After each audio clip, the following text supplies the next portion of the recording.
চীনে পাকিস্তানক লাইভ লেব ৰূপে ব্যৱহাৰ কৰি আছে ভাৰতক আক্ৰমণ কৰাৰ ক্ষেত্ৰতে হোক বা যিবোৰ অস্ত্ৰ শস্ত্ৰৰ হাৰ্ডৱেৰ আছে পাকিস্তানৰ লগত সেইবোৰৰ ক্ষেত্ৰতে হোক প্ৰতিটো ক্ষেত্ৰতে চীনে পাকিস্তানক লাইভ লেব ৰূপে ব্যৱহাৰ কৰাৰ এটা গুৰুতৰ অভিযোগ উত্থাপন কৰিছে ভাৰতবৰ্ষৰ deputy chief of army staff Rahul R সিঙে আৰু স্বাভাৱিকতে খলকনিৰ সৃষ্টি কৰিছে এই মন্তব্যটোৱে ফিকিৰ এক বিশেষ বৈঠকত ৰাহুল আৰ সিঙে এই কথা উল্লেখ কৰে লগতে তুৰ্কীৰ কথাও কৈছে তুৰ্কীৰ কথা কৈছে যে শেহতীয়া যি ভাৰতৰ ওপৰত আক্ৰমণ সংঘটিত কৰিছিল পাকিস্তানে তাত তুৰ্কীৰ বাইৰক্তৰ ড্ৰোন ব্যৱহাৰ কৰা হৈছিল আৰু সেই ড্ৰোন তুৰ্কীয়ে প্ৰদান কৰি ভাৰতৰ বিৰুদ্ধে ভয়ংকৰ ষড়যন্ত্ৰ ৰচনা কৰিলে মানে ভাৰতে একেলগে এখন দেশৰ বিৰুদ্ধে যুঁজ চলাই থকা নাই তিনিখন দেশৰ লগত যুঁজ চলাই আছে এফালে পাকিস্তানৰ সহযোগ কৰি আছে চীন ইফালে তুৰ্কিস্তান এই তিনিখন দেশৰ লগত এখন দেশে অৰ্থাৎ ভাৰতে অকলে যুঁজ কৰিবলগীয়া হৈছে পাকিস্তান এই দেশখনে যিবোৰ কুৎসাৰচনা কৰি থাকে সেই সকলোতে সাৰ পানী জুকাই আহিছে চীন বা তুৰ্কিস্তানে বিশ্বাস কৰক যিটো কথা তেওঁ উল্লেখ কৰিছে ৰাহুল আৰ সিঙে যে 81% পাকিস্তানৰ যিবোৰ অস্ত্ৰ শস্ত্ৰ আছে বা যিবোৰ তেওঁলোকে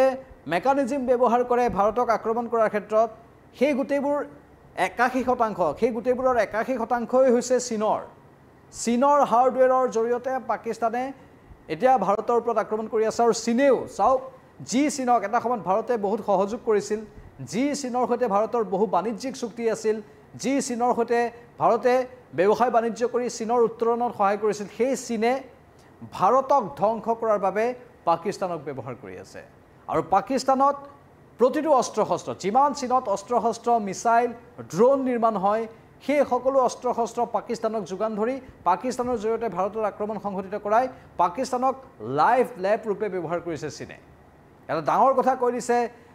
ডেপুটি চিফ অফ আৰ্মি ষ্টাফে আৰু এই ডাঙৰ কথাটো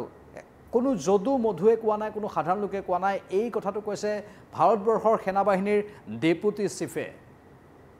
ভাৰতবৰ্ষৰ সেনাবাহিনীৰ ডেপুটি চিফৰ মুখৰ পৰা কথাখিনি ওলাইছে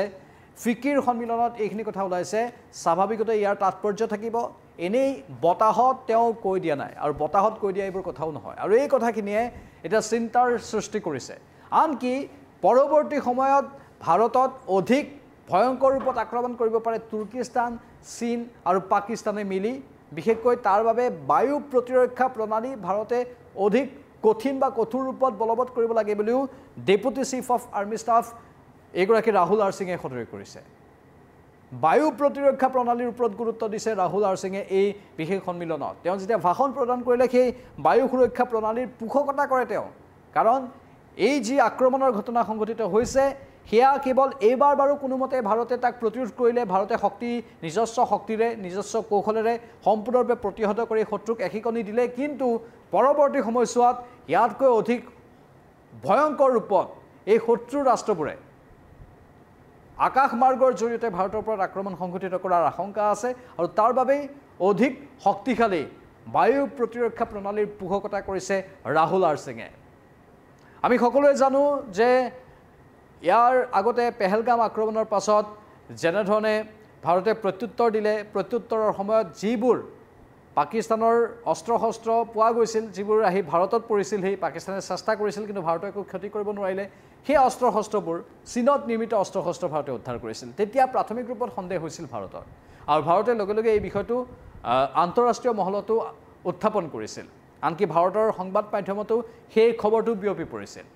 এতিয়া স্পষ্ট ৰূপত প্ৰমাণ পোৱা বুলি কৈছে ডেপুটি চিফ অফ আৰ্মি ষ্টাফে যে এতিয়া সকলো জল পট হৈ গ'ল যে চীনে পাকিস্তানক এটা লাইভ লেব ৰূপে অৰ্থাৎ পৰীক্ষাগাৰ ৰূপে প্ৰয়োগ কৰিছে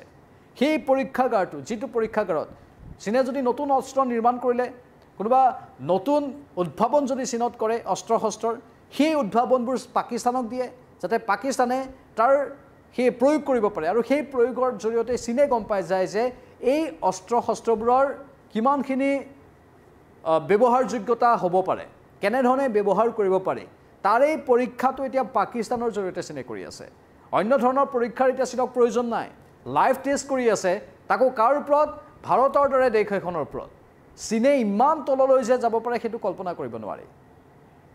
চীনে ইমান তললৈ গৈ ইমান ভয়ংকৰ ৰূপত ষড়যন্ত্ৰ কৰিছে সেইটো কল্পনা কৰিব নোৱাৰি বুলি ডেপুটি চিফ অফ আৰ্মি ষ্টাফে সদৰি কৰিছে ভাৰতবৰ্ষই নিজৰ সুৰক্ষা প্ৰণালীটো শক্তিশালী ৰূপত গঢ়ি তোলাৰ ফলত এতিয়ালৈকে সেই শত্ৰুবোৰে ভাৰতক একেবাৰে আক্ৰমণ কৰি কোনো ধৰণৰ ধ্বংসাৱশেষৰ দিশে গতি কৰাব পৰা নাই কিন্তু তাৰ বিপৰীতে চীনে অহৰহ চেষ্টা কৰি আছে এখন দেশ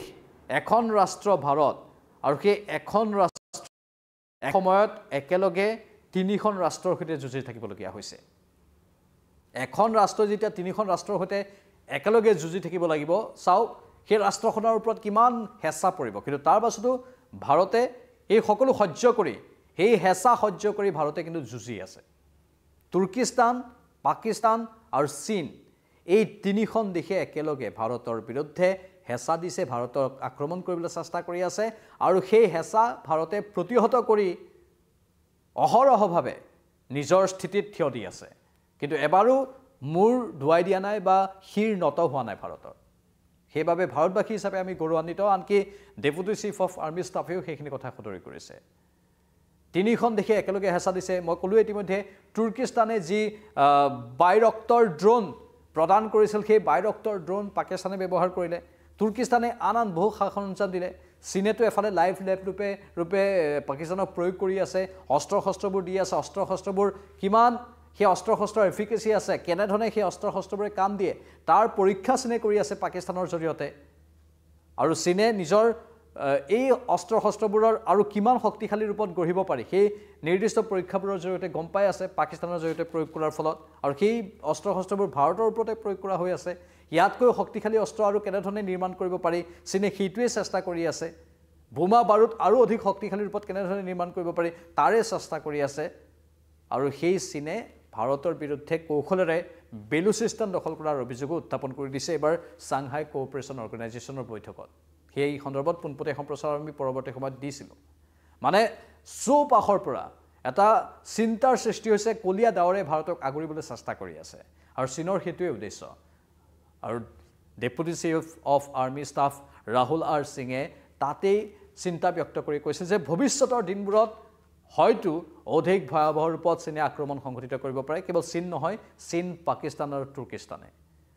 আৰু তাৰ বাবে আমি বায়ু সুৰক্ষা প্ৰণালীৰ ওপৰত গুৰুত্ব দিব লাগিব অধিক কঠোৰ বা কঠিন আৰু শক্তিশালী বায়ু সুৰক্ষা প্ৰণালী ভাৰতে গঢ়ি তুলিব লাগিব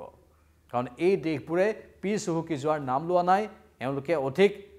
বিনাশৰ দিশেহে গতি কৰিছে অধিক বিনাশ ভাৰতৰ বাবে নমাই আনিবলৈহে চেষ্টা কৰিছে এই কথাখিনি চিন্তনীয় সেইকাৰণে আমি আপোনালোকৰ বাবে আগবঢ়ালোঁ তাকো পুনৰ কৈছোঁ কোনো সাধাৰণ মানুহে এই কথাখিনি কোৱা নাই ডেপুটি চিফ অফ আৰ্মি ষ্টাফে কৈছে সেইবাবে এইখিনি কথাৰ যথেষ্ট তাৎপৰ্য আছে আপোনালোকৰ মতামত কি কমেণ্ট বক্সত কমেণ্ট কৰক আমাক আপোনালোকে ফেচবুকত ফ'ল' কৰক ইনষ্টাগ্ৰামত ফ'ল' কৰক আৰু ইউটিউবত অধিক তথ্যৰ বাবে ছাবস্ক্ৰাইব কৰি থওক আকৌ আহিম লাইভত চাই থাকক নিউজ 18 অসম